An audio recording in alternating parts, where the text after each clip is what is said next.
¿Cómo es posible que una organización criminal siga operando como una multinacional eficiente, incluso cuando sus líderes están encerrados en celdas de aislamiento máximo, bajo vigilancia las 24 horas del día, sin acceso a teléfono ni internet? En los pasillos más oscuros y vigilados de América existe un imperio invisible tejido con sangre, silencio y traición que no solo domina las prisiones de alta seguridad de California, sino que extiende sus garras negras a 13 estados más. Su nombre evoca terror instantáneo entre los reclusos y los guardias por igual, la Mexican Mafia, o simplemente la M. Su código no escrito exige lealtad absoluta o muerte inmediata. Su símbolo, la famosa mano negra, es un sello de poder que solo los más despiadados y probados llevan con orgullo tatuado en el pecho. Pero lo que estás a punto de descubrir no es solo una historia convencional de pandillas callejeras, es el descenso perturbador a un sistema donde la violencia es la única moneda corriente y la traición se paga con ejecuciones brutales. Bienvenido al reino de la M. Y la primera pregunta fundamental que debemos responder para entender este monstruo es: ¿cómo pudo nacer una bestia de este calibre desde un intento gubernamental de rehabilitación juvenil? Nuestra historia no comienza en un callejón peligroso de Los Ángeles, sino en 1957, dentro de la prisión juvenil de Dewey, en California.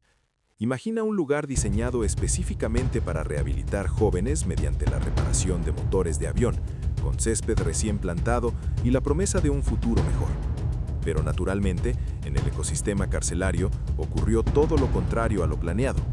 13 pandilleros hispanos, provenientes de distintos barrios rivales de Los Ángeles, hicieron lo impensable en ese entorno hostil.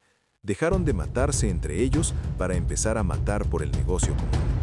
Luis Flores, un veterano de Hawaiian Gardens, tuvo una visión estratégica en la soledad de su celda. Convenció a rivales mortales de White Fence y Clanton 14 de que pelear por un pedazo de patio era un juego de niños estúpido. Su lógica era impecable pero aterradora. Unidos, no solo lograrían una paz armada, sino que podrían controlar todo el mercado negro de la prisión. Así nació la Mexican Mafia, no por ideología política ni por justicia social, sino por pura rentabilidad criminal. Entendieron que extorsionar juntos era mucho más seguro y lucrativo que apuñalarse entre ellos. Pero para controlar un imperio que crecía en las sombras, necesitas más que violencia bruta, necesitas reglas. Y aquí es donde la historia se vuelve profundamente contradictoria. Adoptaron la mano negra como símbolo, un guiño histórico a la mafia italiana, pero con un estilo chicano inconfundible. Plagiaron el manual siciliano al pie de la letra, juramentos de sangre, jerarquías intrincadas y un código de honor que, sobre el papel, parece casi noble para ser una organización criminal. ¿Qué dicen sus mandamientos escritos con sangre? Un miembro no puede ser cobarde, ni informante bajo ninguna circunstancia. Está prohibido ser abusador de menores o violador. Deben tratar a la familia de otro miembro con respeto absoluto. Pero hay una trampa mortal en este código. La M es más importante que Dios o la propia familia biológica. El incumplimiento de estos deberes tiene una única salida posible: la muerte. Crearon un cártel penitenciario que controlaba desde cigarrillos hasta ejecuciones contratadas. Pero esta mezcla explosiva de violencia, fanatismo y una peligrosa falta de preparación inicial pronto pasaría factura, y los primeros en pagar el precio de su propia ambición fueron sus propios fundadores.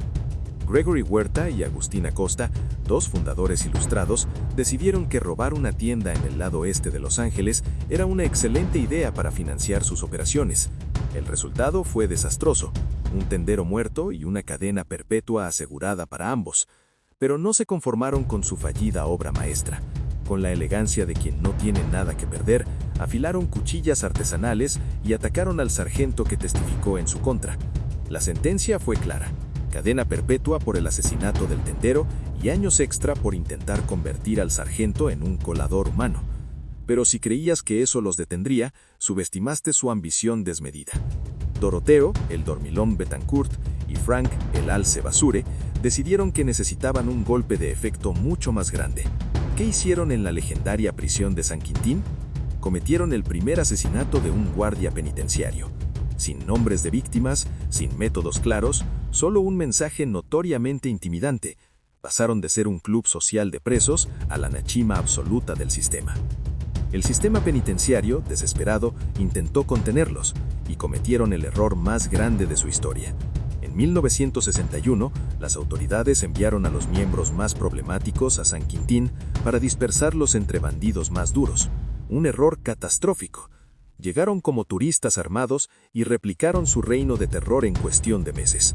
Chayán Cadena, por ejemplo, respondió a un saludo no consentido de un recluso de 136 kilogramos, apuñalándolo hasta la muerte frente a 1000 testigos.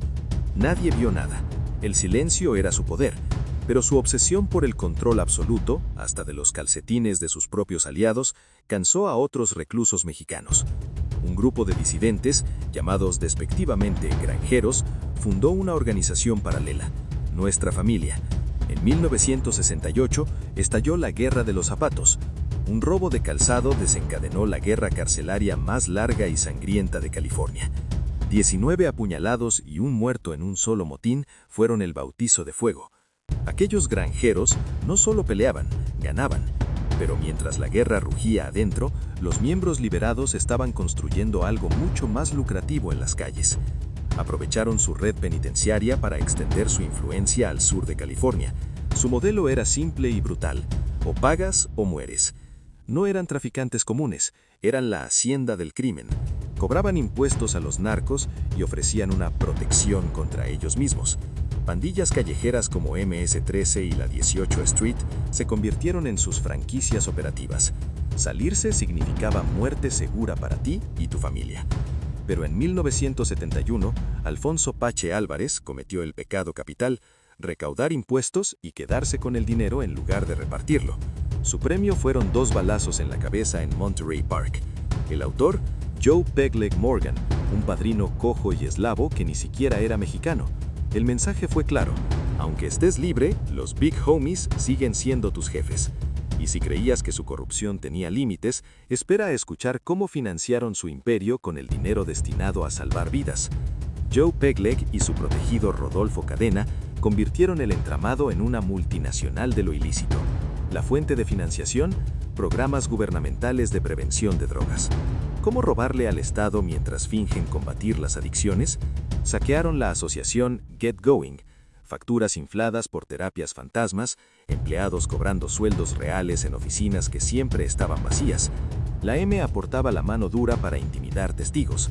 Los italianos aportaban los contactos políticos. Helen Delia, la fundadora, decidió denunciar el saqueo. Su recompensa fue un viaje express al más allá, justo antes de reunirse con el secretario de Salud. Las pruebas desaparecieron en circunstancias que no deberían sonar tan sospechosas. Pero el éxito de California inspiró copias baratas, y como en los negocios legítimos, surgieron guerras de patentes sangrientas. Presidiarios en Arizona quisieron su propia mafia. Copiaron la estructura, pero añadieron un toque desértico. Para 1978, los puristas de California y los rebeldes de Nuevo México se apuñalaban por el derecho a usar el nombre. Implementaron una democracia criminal con navajas. Pero mientras discutían el nombre, la violencia en las calles alcanzaba niveles surrealistas. Alfredo, el Chato Sandoval, ejecutó a 2 hombres en Belvedere Park y a una pareja entera en Halloween. Resultado: cadena perpetua y muerte. Los hermanos Ayala ejecutaron a 3 hombres en un taller en San Diego por negarse a un negocio de heroína. La violencia no solo estaba fuera. Dentro de las salas de visitas, la lealtad se ponía a prueba de la forma más brutal. En 1991, Salvador, el monje en rostro, fue apuñalado 26 veces en una sala de visitas por negarse a llamar a la madre de un miembro. Sobrevivió milagrosamente y testificó. Pero el caso más tragicómico involucró a Charlie Brown. Fue ejecutado por no apuñalar a otro recluso cuando se lo ordenaron. Entre sus pertenencias encontraron una tarjeta de la película American Me. La cinta mostraba a un líder siendo violado, algo que los mafiosos tomaron como un documental ofensivo. El actor Edward James Olmos recibió cartas de muerte reales. El gobierno federal decidió que ya basta de novela criminal. En 1997 acusaron a 22 miembros bajo la ley RICO. Demostraron que no era un club social, sino un cártel con código postal. Pero la organización es como una hidra: cortas una cabeza y salen 2. En 2003, René, el boxer Enríquez, el niño problema, se convirtió en informante federal. Destapó secretos desde órdenes de asesinato hasta esquemas de extorsión. En 2006, nueva acusación de 36 cargos. Pero lo más curioso, incluso en aislamiento, seguían manejando negocios con códigos en las tuberías y cartas contrabandeadas. La evolución continuó. Ya no solo eran presos, eran socios estratégicos de los grandes cárteles internacionales. Surgieron alianzas formales con el narcotráfico hispanoamericano. Los cárteles necesitaban distribución y protección. La M necesitaba suministro constante y descuento. Un ejemplo documentado, un acuerdo con la familia michoacana para enviar metanfetamina a California. Pero su método de control más infame es el impuesto del tercio. Cobran 1/3 de toda la droga que entra en prisión. Extorsionan hasta la cantina. Usan abogados como mensajeros aprovechando el secreto profesional. En 2018, la operación Tercios Sucios arrestó a 83 miembros. El sheriff lo describió como cortar cabezas a una hidra. Y en pleno siglo XXI, la violencia sigue siendo su lenguaje principal, incluso contra rivales poderosos. El 31 de enero de 2022, en la Penitenciaría Federal de Beaumont, la MS-13 y la mafia mexicana chocaron frontalmente. La MS-13, siguiendo órdenes desde El Salvador, quiso demostrar que no había espacio para dos jefes en esa prisión. Juan Carlos Stocky Rivas apuñaló hasta matar a un miembro de la M. La represalia dejó otro muerto y 2 heridos. Resultado, encierro total a nivel nacional en todas las cárceles federales. Las autoridades siguen intentando limpiar el territorio, pero la red es vasta y profunda. En mayo de 2024, una redada de la LAPD y el FBI incautó 25 kilos de metanfetamina y fentanilo suficiente para matar a medio condado. A principios de 2025, San Diego arrestó a 39 miembros. Los cargos: asesinatos, tráfico, incendios provocados. Pero los líderes siguen dirigiendo el show desde sus celdas. ¿Quiénes son los intocables que mantienen esto en pie hoy? Ronaldo "el Profe" Ayala, condenado en 1989, sigue moviendo drogas enjaulado. Presume de haber protegido al Chapo Guzmán. Manuel "Snaffy" Quintero cayó en 2025 por conspirar para asesinar al rapero Swifty Blue. El rapero cometió el error de no pagar impuestos y faltar al respeto. Recibió una reseña con navajas en prisión y balazos fallidos al salir. El FBI desmanteló la conspiración, pero la estructura permanece intacta. A pesar de operativos rocambolescos, la M sigue siendo el pulpo que nadie puede descabezar. Por cada líder caído, surgen 3 dispuestos a tomar el relevo. Los barrotes no son un problema para ellos, son su oficina corporativa. Pero la mafia mexicana no es la única organización que transforma las prisiones en cuarteles generales de operaciones criminales. Existe otra hermandad, aún más antigua y racialmente exclusiva, que ha luchado contra la M por el control total del sistema penitenciario: la Hermandad Aria. Su ascenso brutal y su ideología son tan oscuros como los de la M, pero con un enfoque diferente y una historia igual de sangrienta. Si quieres entender el otro lado de esta guerra carcelaria invisible, tienes la historia completa de la Hermandad Aria justo aquí en pantalla. Esto es Historia sin Tiempo. Nos vemos en la próxima.